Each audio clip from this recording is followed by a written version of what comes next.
A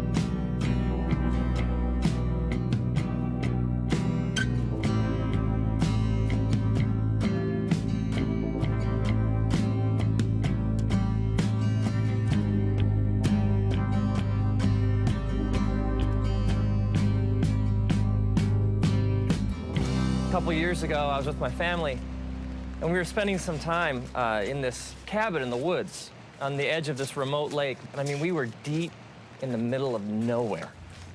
And one morning, my son Trace and I, we woke up and set out to take a walk around the lake. It was one of those mornings, like not a cloud in the sky, and the birds are singing, and my son Trace, he's about a little over a year old at the time. And so he's making all these little chirps and squawks that one-year-old boys make. And I had him in one of those hiking backpacks where he rode back here. So as I walk along, I can hear him making all his noises. And so we head out through the woods to walk around the lake. And it's just one of those, do you ever have those moments, like, if you could just freeze them? It's just so beautiful. And we get to the other side of the lake, and we're exactly at the halfway point. We're the farthest possible point from the cabin, and we're rounding the bend to head back, and I look up and I notice clouds. And then it starts to rain. It always rains, doesn't it? It's interesting because the scriptures say all sorts of things about rain and storms. When Jesus is teaching about what it means to live like the fullness of life in his kingdom, when Jesus speaks of it, he speaks of two different people. He speaks of a person who builds their house on sand, someone who chooses to reject his teachings, and someone who builds their house on rock, who chooses to build their life on Jesus' teachings. And then the metaphor he uses is that of a storm that comes, and the person who rejects his teachings and his truth, essentially the house built on sand just gets destroyed, but the house that's built on rock stands. So this idea, Jesus says, when the rains come, it's not like they might, they do. It rains in our lives, a lot. At first, there's a drop here and a drop there, and so I put Trace's hood over his head. But what I didn't know was that he pulled it off. And so gradually the drops, they get bigger and bigger, and they fall faster and faster. And in no time, it is pouring. I mean, the kind of rain that just soaks, it plasters your hair against your head, and the kind that just drenches your clothing. And at first, Trace, the thunder and the lightning, he's okay, but as it picks up and it gets louder and louder and the wind becomes more intense and the trees start to shake, Trace becomes more and more agitated. I can feel him, like on my back, and at first he starts to whimper, and then he lets out kind of a little shout here and there, but in no time, Trace is shrieking at the top of his lungs. I mean, the wind is blowing, it's thunder and lightning, and we are just getting plastered with this heavy rain, and the trees are no longer providing any shelter. And Trace, just from like deep in his being, starts to yell and cry so loudly and with such passion and terror in his voice. It's interesting, because if you take like the word cry and you search the scriptures, you find this word comes up over and over again. Like even the book of Psalms, just the book of Psalms. If you're like, start reading through, it speaks over and over and over again of crying out to God. And God says these amazing things, like he says, when you cry out to me, I listen. He even says, I cannot ignore the cry of somebody who's afflicted. It's like if I'm hurting, lost, soaking wet, scared, confused, God says, you cry out and I hear. God even says that when you cry, he's close to the brokenhearted. He's close to those who cry out and admit they're scared, lost, soaking wet, and confused. See, there is this false, twisted idea out there among religious people that somehow you gotta have it all together to have a relationship with God. That like somehow God's only looking for people who have no problems and have it all nailed down and can put on like the happy face all the time. And yet the scriptures speak directly against this kind of thinking. I mean, Jesus is even just straight ahead and he says, "Come to me, all you who are weary and heavy laden." I mean, the essence of salvation is crying out to God and admitting, I don't have it all together. It's admitting I am lost, I am hurting, and this sinful nature that I carry around with me has really screwed things up for me. And God, if you don't show me the way home, if you don't fix things, if you don't step in, I am dying here.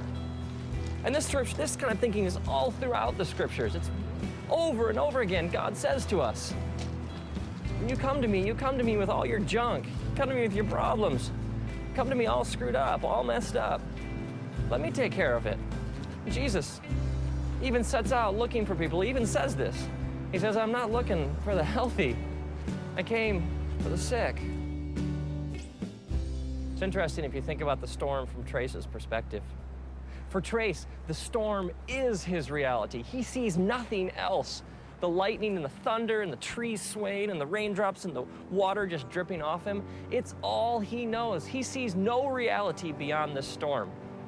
What Trace doesn't realize is that as his dad, I would do anything to get him home.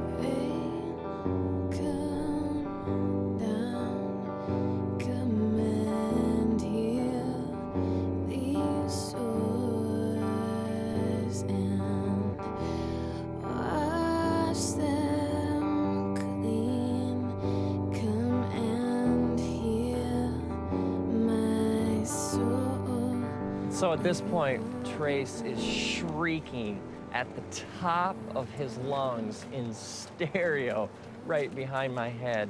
And I stop and I kneel down and I take him out of the pack and I pull him close to my chest and I wrap my arms around him and I hold him so tightly up against my heart. And for the last mile of our walk, the entire time, I bend over and I whisper into his ear over and over again, I love you, buddy. We're gonna make it. Dad knows the way home.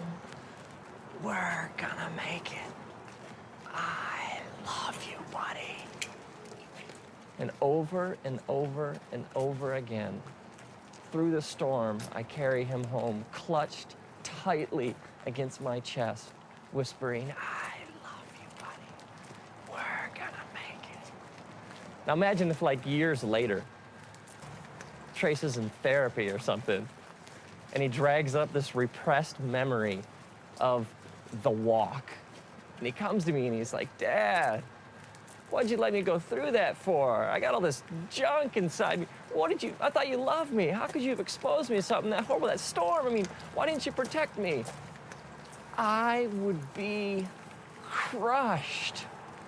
Because for me, that walk was one of my deepest, most intimate memories of my life with my son. I wouldn't trade that experience for anything. Maybe you're bitter or you got all this anger inside because of some things you've been through, some storms in your life. And you're wondering if he really loved me, if God really was there, he wouldn't have let me go through that. And maybe God is saying, no, man, don't you understand? I got to hold you tight. And I got to remind you over and over again, I love you, buddy. As it says in the scriptures, the book of Deuteronomy, chapter 1, God's reminding his people of how good he's been to them. He says, remember, I carried you like a father carries a son. And now, may you, when you're soaking wet, lost, hurting, and confused, may you cry out, and may the creator of the universe take you out of your path, and may he hold you tight up against his chest. May he wrap his eternal loving arms around you, and may you hear him whisper, I love you, buddy.